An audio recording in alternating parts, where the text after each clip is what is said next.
안녕하십니까. 2분의 1범위 관세법 모의고사 강평을 시작하도록 하겠습니다.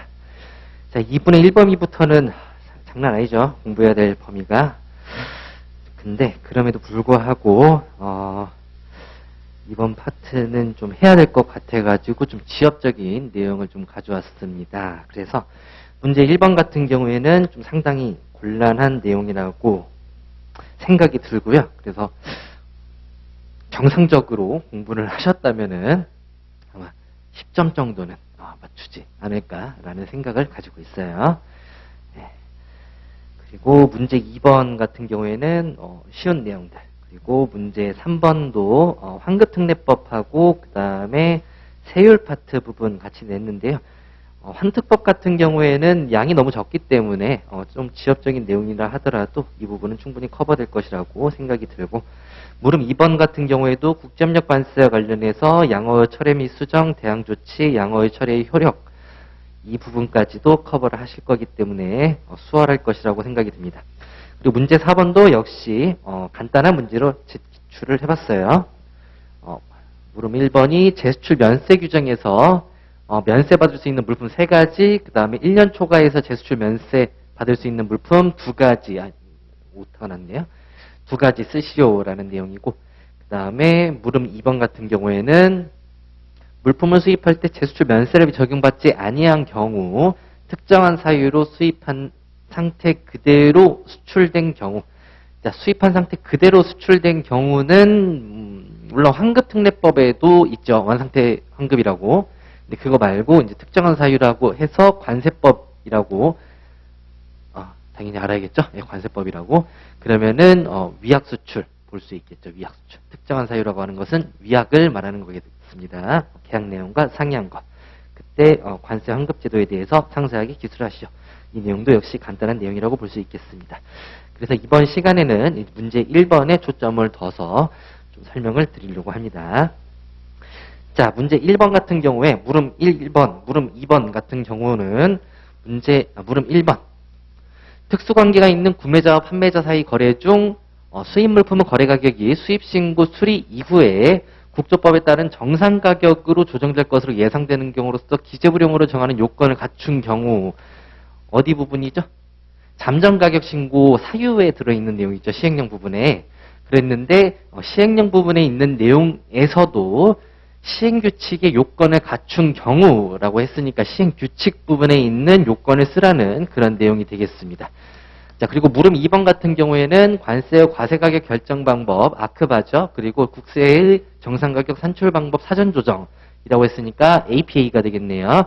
이것들의 사전 조정이라고 했으니까 관세법 37조의 2. 여기도 역시 가격 부분이 되겠죠. 2장의 4절 부분. 그래서 물음 1번하고 물음 2번 같은 경우에는 관세법에서도 나온 적이 없고요. 관세평가에서도 나온 적이 없어요. 그래서 어느 범위에 있는지를 알 수가 없습니다. 근데 가격신고, 그러니까 30조부터 35조까지를 빼고 나머지 같은 경우에는 좀 나온 적이 없죠. 그래서 지금 관세법에서 가르치고 있으니까 제가 이 부분에 대해서 한번 기출을 해봤습니다. 어디서 나오는지 모르는 거는 중요한 게 아니에요. 어디서 나오든 어쨌든 이 내용을 알고 있어요. 평가에서도 나올 수도 있고 아직 법에서도 나올 수 있다라고 생각을 하시면 되겠습니다. 자, 본론으로 들어가 보도록 하겠습니다. 자, 물음 1번. 가장 어렵죠.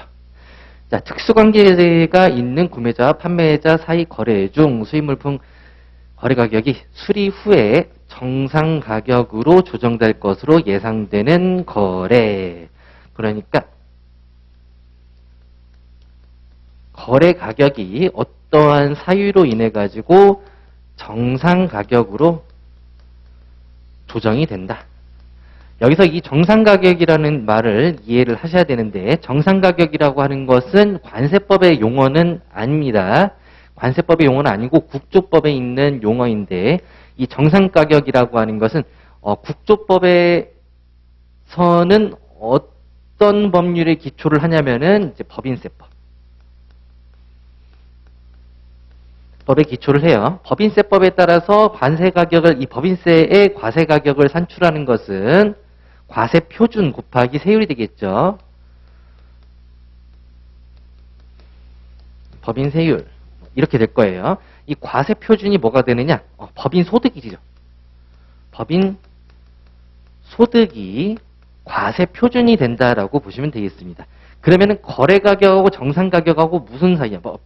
이 법인 소득하고 차이,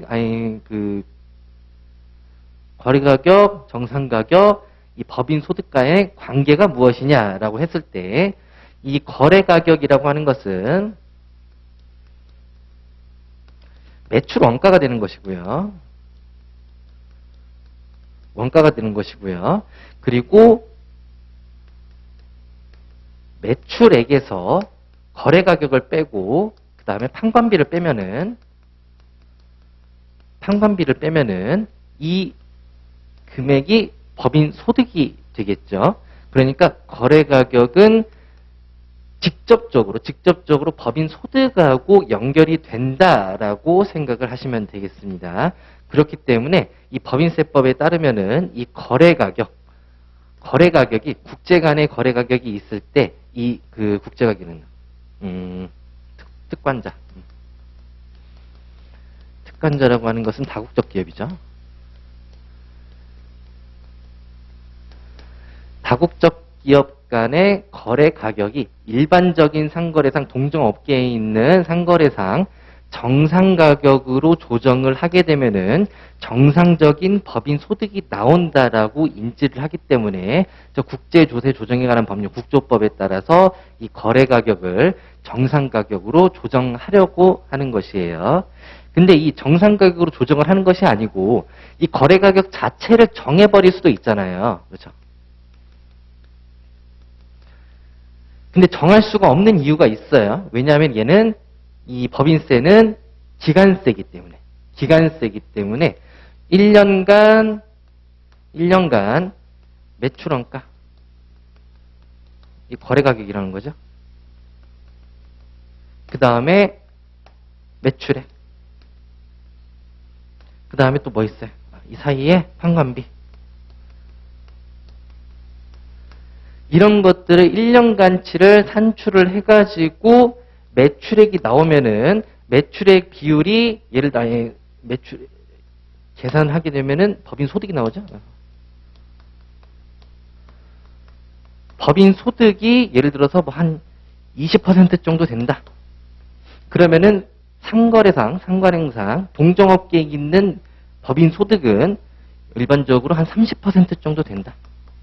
그럼 이 30%로 맞추기 위해서 이 거래 가격을 조정을 하는 것이기 때문에 거래 가격을 정상 가격으로 조정한다라는 그런 조정이라는 표현을 쓴다라고 생각을 하시면 되겠습니다. 오케이?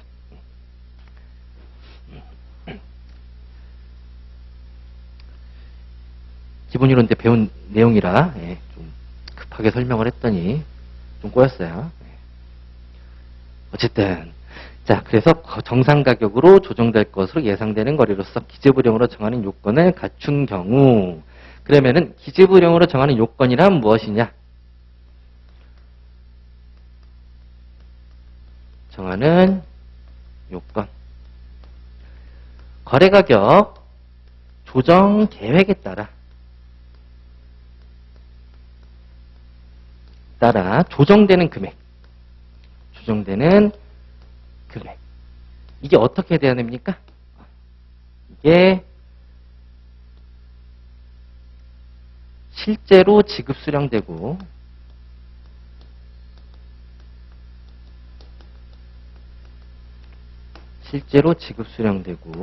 그 다음에 객관적으로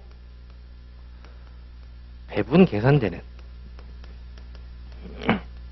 배분 계산이 어디로 돼요?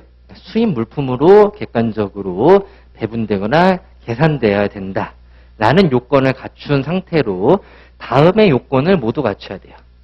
다음에 요건을 모두 갖춰야 됩니다. 자, 다음의 요건이라고 하는 것은